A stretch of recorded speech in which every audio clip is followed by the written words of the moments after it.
ว่าอย่างฉันตัว สามเลยเนาะ บ่เข้าใจเลยบ่ได้เลยต้องไอ้ถามมันในคู่ใหม่เลย บอกว่าสิบ่เข้าใจเรียนหนังสือไปคู่กับว่าภาษาลาว บ่ว่าเบิดสองภาษานะอันนี้ บ่ คู่เจ้าน่ะซื้อในใด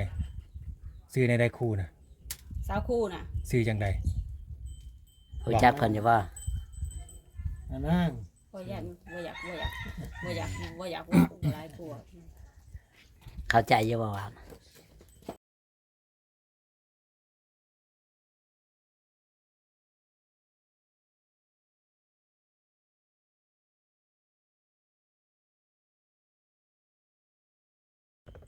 สวัสดีและสบายดีพ่อแม่พี่น้อง FC มื้อสุขุสุคนพี่น้องเนาะ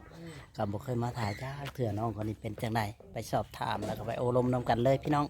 เนาะทั้งหมดก็บ่เคยมาจ้าเถื่อพี่น้องครั้งแรกไปเบิ่งเลยพี่น้องเอ้ยสบายดี สวัสดี จื้อลุงได้บ่จื้อจุ จำได้อยู่ เชื่อบ่ จำได้บ่ จำได้ โดยเหรอ เอาโดย พอโดยเวียน โด บ่ ย เออ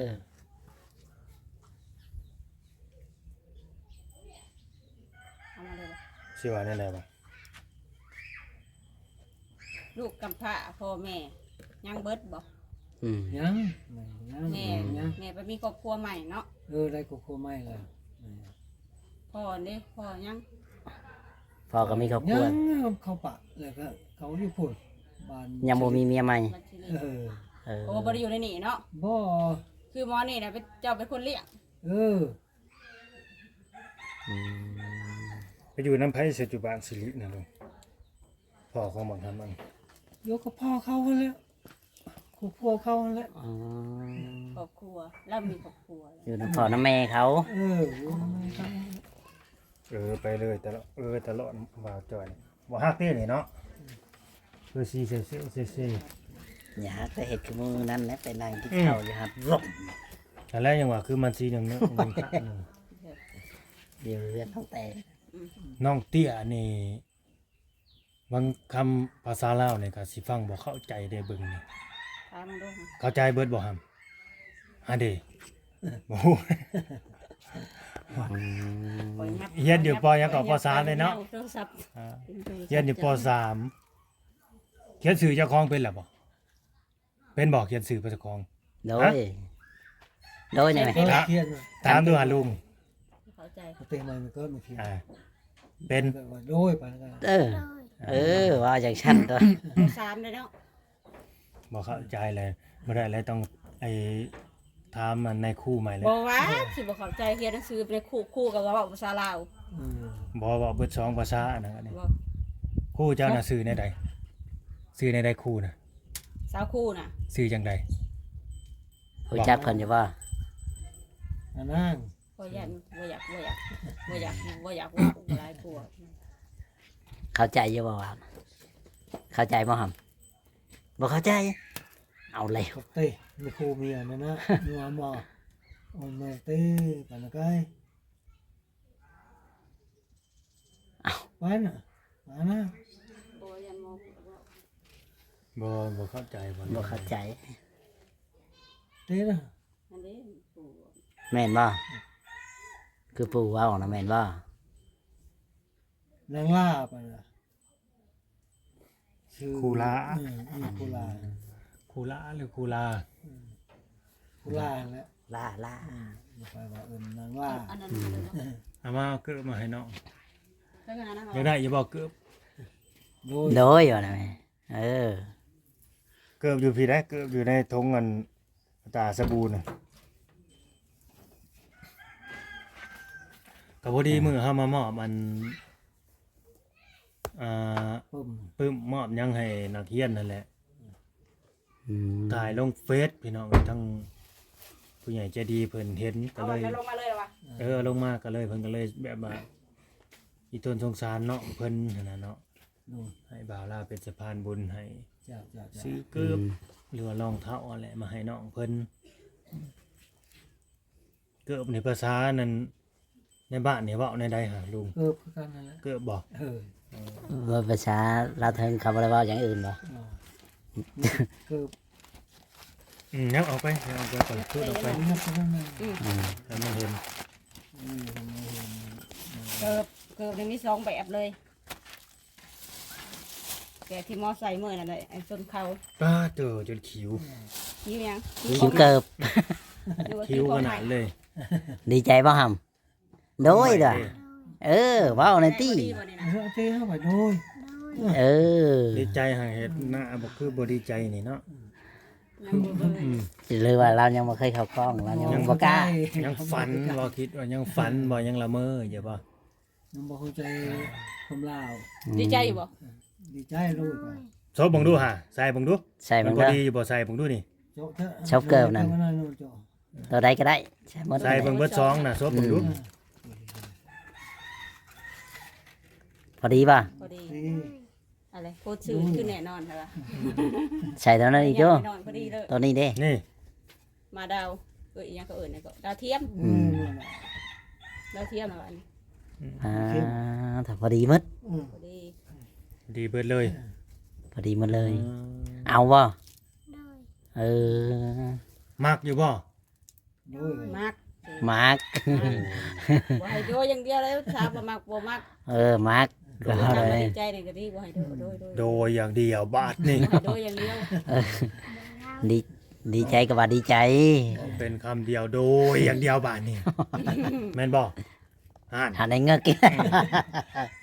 เออ แล้วจะได้จะ คิด ว่า ได้บ่ว่าสิได้เกิดนะ คิดบ่หัง คิด คิดอีก คิด โอ้ย คิดว่าไปที่ชื่อว่าให้เกิดนะ บ่แม่นดอกคิดนี่บ่เข้าใจพี่น้องเอ้ยมีแต่ว่าเอาไปนำเบิดเลยบ่า เอาว่าคิดก็คิดนั่นนี่ บ่ให้โดยก็โดย จริงๆเนาะเพิ่นบ่ได้คิดดอกบ่คิดเด้อว่าสิได้อะ บ่คิดบ่พันว่าจะได้ นั่น ว่า เห็น นั่น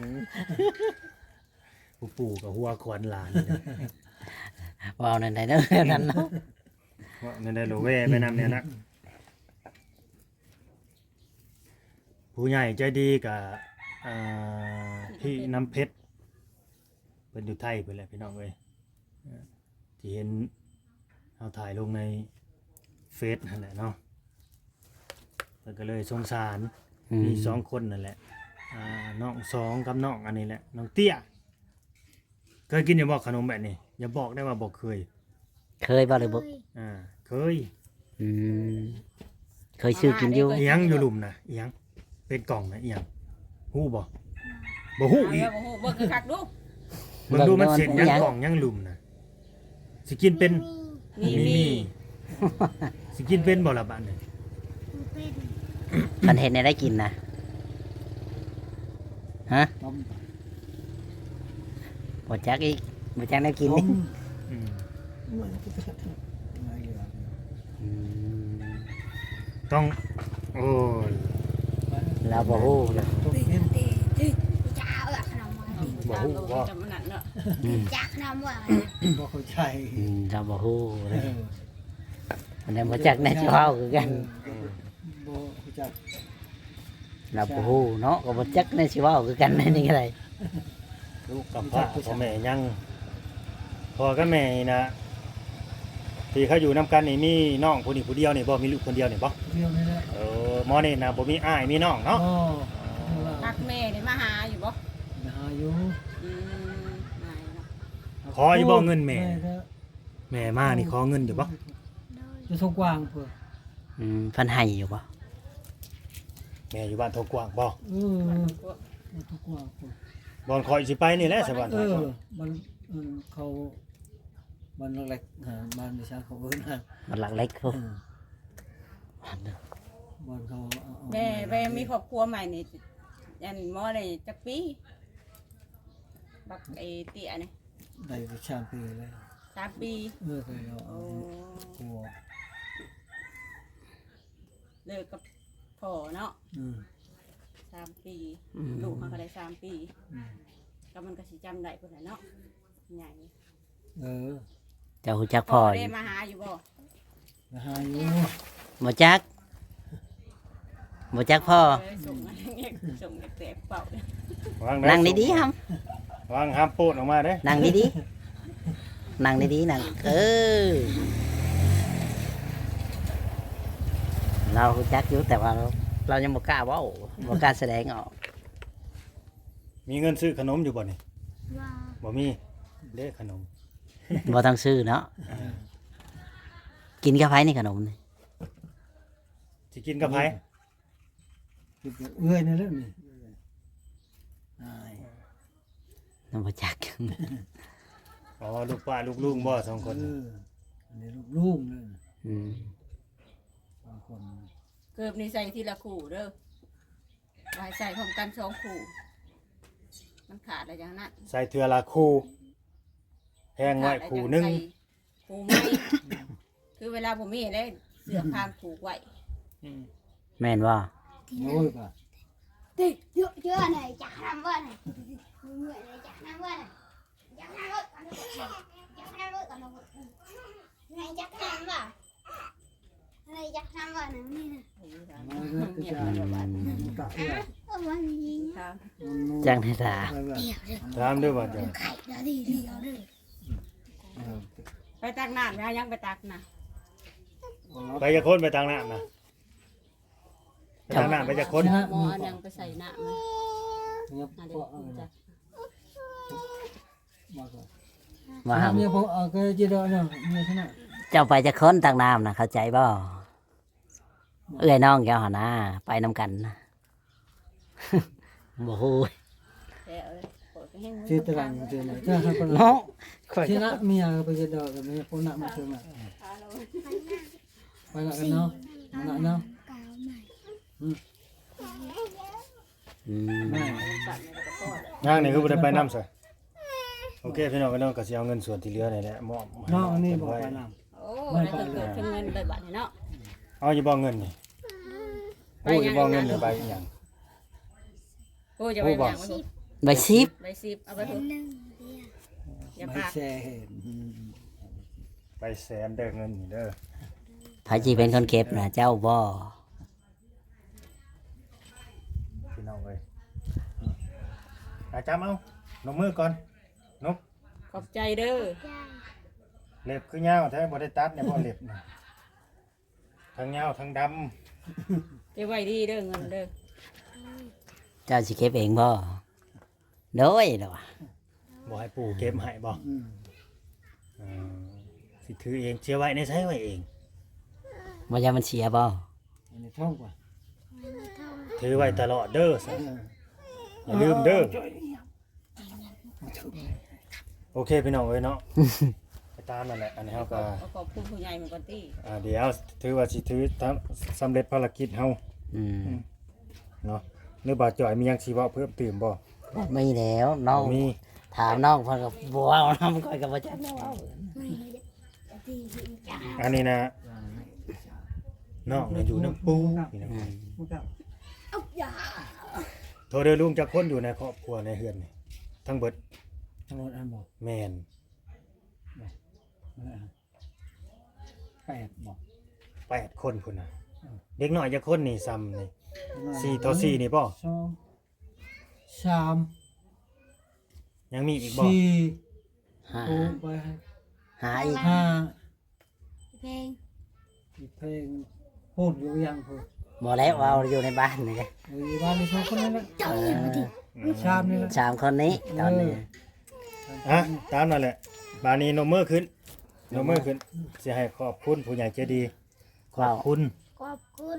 ป้าน้ำเพชร ปลาน้ำเพชร ที่เมตตาหลาน มีตลาด มิตา หลาน ลาน ให้อยู่ดี ให้อยู่ดี มีแฮง มีแหง ให้ร่ำให้รวย ให้ร่ำให้รวย ขึ้นกว่าเก่า ให้ ขึ้นกว่าเก่า ผมก็สิงานโทษ อ่า สาธุ สาธุ โอเคโอเคตามนั่นแหละอ่ะพ่อบาดนี้เนาะ อืม อ่ะฮะก็สิได้จบคลิปไว้ซ้ำเลยแหละพี่น้องเอ้ยขอบคุณ FC ที่เขามาเบิ่งมาชมเด้อเนาะฝากกดไลค์กดแชร์กดติดตามถือว่าสำเร็จภารกิจเนาะซื้อรองเท้าแล้วก็มาม่าขนมเนาะแล้วก็เงินส่วนที่เหลือก็มาให้น้องเพิ่นเนาะเป็นที่เรียบร้อยแล้วก็